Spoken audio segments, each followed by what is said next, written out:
Hello food lovers, welcome to our channel. నేను మీ రాణి Eramsetti. Friends, ఈరోజు 2 బంగాళదుంపలతో సింపుల్గా టేస్టీగా అన్ని మన ఇంట్లో ఉన్న ఇంగ్రీడియంట్స్తోనే చేసుకుని ఆలు బోండా చేసి చూపించబోతున్నాను. ఈ రెసిపీ అనేది చిన్నపిల్లలు పెద్దవారు అందరూ కూడా ఎంజాయ్ చేస్తూ తినే రెసిపీ అండి. చాలా చాలా బాగుంటుంది.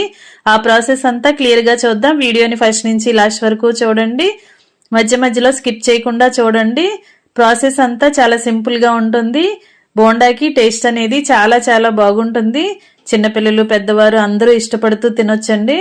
ఆ ప్రాసెస్ అంతా చూద్దాం. అలాగే ఛానల్ ని ఫస్ట్ టైం వాచ్ చేసిన వారు సబ్స్క్రైబ్ చేసుకుని పక్కనే ఉన్న బెల్ బటన్ క్లిక్ చేయటం మాత్రం మర్చిపోకండి.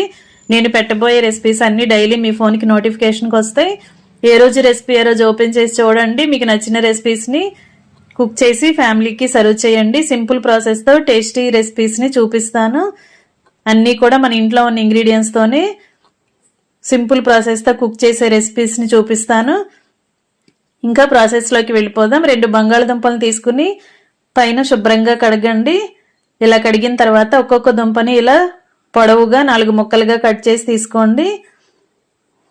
దుంపల్ని ఎప్పుడు ఉడికించినా కూడా నిలువుగా కట్ చేసుకుంటేనే దుంప అనేది చాలా ఫాస్ట్ గా ఉడికిపోతుందండి. అడ్డంగా కాకుండా ఇలా నిలువుగా నేను చూపించే విధంగా కట్ చేసి తీసుకోండి. ఇవన్నీ కూడా గిన్నెలోకి వేసుకున్నాం కదా. ఒక 1/2 గ్లాస్ వాటర్ పోసుకుని ఒక 1/2 టీ స్పూన్ సాల్ట్ వేసుకోండి. 1/2 టీ స్పూన్ పసుపు కూడా వేసుకుని ఇవి 2 వాటర్లో కలిసేంత వరకు బాగా కలుపుకోండి.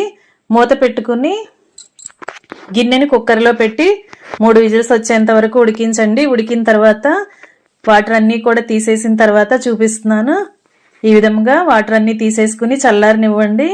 బాగా చల్లారిన తర్వాత దుంప పైన ఉన్న పీలంతా ఓపెన్ చేసుకోండి. ఇలా ప్రతి దుంపకి అంతా కూడా ఓపెన్ చేసుకున్నాం కదా. ఇప్పుడు ఒక మిక్సింగ్ బౌల్ తీసుకుని దానిలోకి ఈ దుంప తురుమంతా కూడా గ్రేటర్తో తురుముకోండి. దుంపలు అనేవి ముక్కలు ముక్కలుగా లేకుండా ఇలా మొత్తం అంతా కూడా తురుములాగా వచ్చేయాలి. ఈ విధంగా తురుముకుని గిన్నెలోకి వేసుకోండి. ఇదంతా కూడా వేసుకున్నాం కదా. ఇప్పుడు దీనిలోకి సన్నగా తరిగిన ఉల్లిపాయ ముక్కలు 1 కప్పు వేసుకోండి. సన్నగా తరిగిన పచ్చిమిర్చి ముక్కలు 2-3 టేబుల్ స్పూన్లు వేసుకోండి.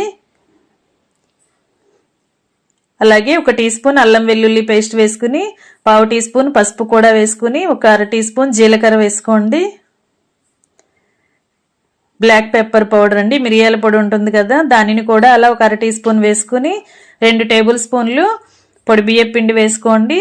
1 టేబుల్ స్పూన్ మొక్కజొన్న పిండి వేసుకోండి. కార్న్ఫ్లోర్ కూడా వేసుకోండి. టేస్ట్కి సరిపడా సాల్ట్ వేసుకోండి. 1 టేబుల్ స్పూన్ వెనిగర్ అండి, వెనిగర్ ప్లేస్లో మీరు నిమ్మరసమైన యాడ్ చేసుకోండి. అలాగే చివరిగా 1 టేబుల్ స్పూన్ పంచదార కూడా వేసుకుని మనం వేసిన ఇంగ్రీడియంట్స్ అన్నీ కూడా దుంపలో కలిసేంత వరకు బాగా కలుపుకోండి. స్పూన్ పక్కన పెట్టుకుని చేత్తో కలుపుకున్నట్లయితే మనం వేసిన ఇంగ్రీడియంట్స్ అన్నీ బంగాళదుంపకి బాగా పడతాయి. అలాగే సన్నగా తరిగిన కరివేపాకు, సన్నగా తరిగిన కొత్తిమీర కూడా వేసుకుని ఇలా వేసిన ఇంగ్రీడియంట్స్ అన్నీ పిండికి బాగా కలిపి పట్టించండి. ఇప్పుడు ఒక గిన్నెలోకి 2 టేబుల్ స్పూన్లు ఆయిల్ పోసుకుని గిన్నె పక్కన పెట్టుకుని చేతికి ఎప్పటికప్పుడు ఆయిల్ని అప్లై చేసుకుంటూ ఇలా దుంపని కొంచెం కొంచెంగా తీసుకుంటూ చిన్న చిన్న బాల్స్ లాగా చేసుకోండి. ఆలు బోండా అంటే లోపల స్టఫింగ్ కోసం మనం బంగాళదుంపతో ఇలా బోండాని లోపల ఉన్న బోండాన్ని రెడీ చేయబోతున్నాం. ఇలా ఉడికించి రెడీ చేసి పెట్టుకున్న తురుమంతా కూడా ఇలా చిన్న చిన్న బాల్స్ లాగా చేసుకుని అన్నీ ఒక ప్లేట్లోకి పెట్టుకోండి. ఈ విధంగా పెట్టుకున్నాం కదా. చేతికి ఎప్పటికప్పుడు ఆయిల్ అప్లై చేసుకుంటూ బోండాని చేసుకున్నట్లయితే మనకి ఈజీగా వచ్చేస్తుందండి. ఇప్పుడు ఒక మిక్సింగ్ బౌల్ తీసుకుని దానిలోకి 1 కప్పు నిండా శనగపిండి తీసుకుని వేసుకోండి. అలాగే 2 టేబుల్ స్పూన్లు బియ్యం పిండి తీసుకుని వేసుకోండి. టేస్ట్కి సరిపడా సాల్ట్, 1/2 టీ స్పూన్ పసుపు వేసుకోండి. 1/2 టీ స్పూన్ వాము వేసుకోండి. మనం వేసిన ఇంగ్రీడియంట్స్ అన్నీ కూడా శనగపిండిలో కలిసేంత వరకు బాగా కలపండి. దీనిలోకి చిటికెడు వంట సోడా కూడా వేసుకోండి. బోండా అనేది పొంగుతూ చాలా క్రిస్పీగా వస్తుంది. ఇలా వంట సోడా అంతా కూడా పిండిలో కలిసేంత వరకు బాగా కలుపుకుని పిండిని బజ్జీల పిండిలాగా రెడీ చేయండి. కొంచెం కొంచెంగా వాటర్ పోసుకుంటూ పిండి కొంచెం చిక్కగానే ఉండాలండి, మరీ జారుగా ఉండకూడదు. ఇలా నేను చూపించే విధంగా ఉండలనేవి ఎక్కడా లేకుండా విస్కర్తో కానీ గరిటతో కానీ బాగా కలపండి. మనం ఫింగర్ని పిండిలో ముంచినట్లయితే పిండి అనేది వేలికి అంటుకోవాలి, జారకుండా అంటుకోవాలి. ఆ విధంగా కలుపుకోండి. ఇప్పుడు మనం ముందుగా రెడీ చేసుకున్న బంగాళదుంప బాల్స్ని అలా పిండిలో డిప్ చేసి డీప్ ఫ్రై చేసుకుందాం. డీప్ ఫ్రైకి సరిపడా ఆయిల్ పెట్టుకుని ఆయిల్ కాగిన తర్వాత ఫ్లేమ్ మీడియంలో పెట్టుకోండి. ఇప్పుడు ఒక్కొక్క బంగాళదుంప బాల్ని కూడా అలా పిండిలో డిప్ చేస్తూ ఇలా ఆయిల్లో వదలండి. చేతితో కూడా చేసుకోవచ్చండి ఈ ప్రాసెస్ అనేది. కానీ చేతులకి పిండి అనేది శనగపిండి అనేది అంటుకొని ఆయిల్ నిండా కారుతూ ఉంటుంది. అందుకే ఇలా స్పూన్తో మనం కొంచెం కొంచెంగా తీసుకుంటూ లోపల ఉన్న బంగాళదుంప బయటికి ఎక్కడ కనిపించకుండా ఓపెన్ అవ్వకుండా చాలా జాగ్రత్తగా శనగపిండి అనేది ఎక్కువగా పట్టించండి. ఈ విధంగా ఆయిల్కి పట్టినన్ని బోండాలను వేసుకొని గరిటెతో అటు ఇటు కలుపుకుంటూ డీప్ ఫ్రై చేసుకోండి.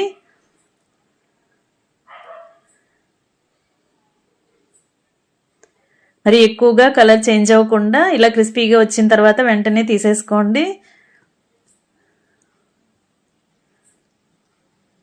ఇదే విధంగా మిగిలిన పిండిని కూడా ఒక్కొక్క బాల్ని బంగాళదుంప బాల్ని కూడా శనగపిండిలో డిప్ చేస్తూ ఇదే విధంగా ఆయిల్కి పట్టినన్ని బోండాలను వేసుకుని గరిటెతో మొత్తం కూడా కలుపుకుంటూ డీప్ ఫ్రై చేసుకోండి. ఇంకా అన్ని కంప్లీట్ అయిన తర్వాత స్టవ్ ఆఫ్ చేసుకోండి. ఇంకా సర్వింగ్ ప్లేట్లోకి తీసుకోవటమే.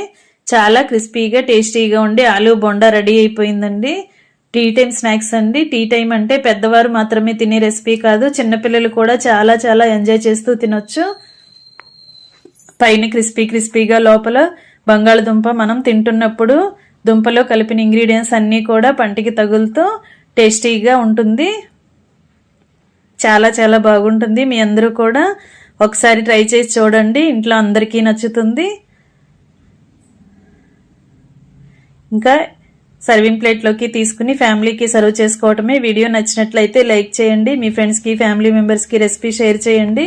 ఛానల్ని ఫస్ట్ టైం వాచ్ చేసిన వారు సబ్స్క్రైబ్ చేసుకుని పక్కనే ఉన్న బెల్ బటన్ క్లిక్ చేయటం మాత్రం మర్చిపోకండి. నేను పెట్టబోయే రెసిపీస్ అన్ని డైలీ చూడండి. మరొక రెసిపీతో మళ్ళీ కలుద్దాం. Thanks for watching. నేను మీ రాణి ఎర్రంశెట్టి.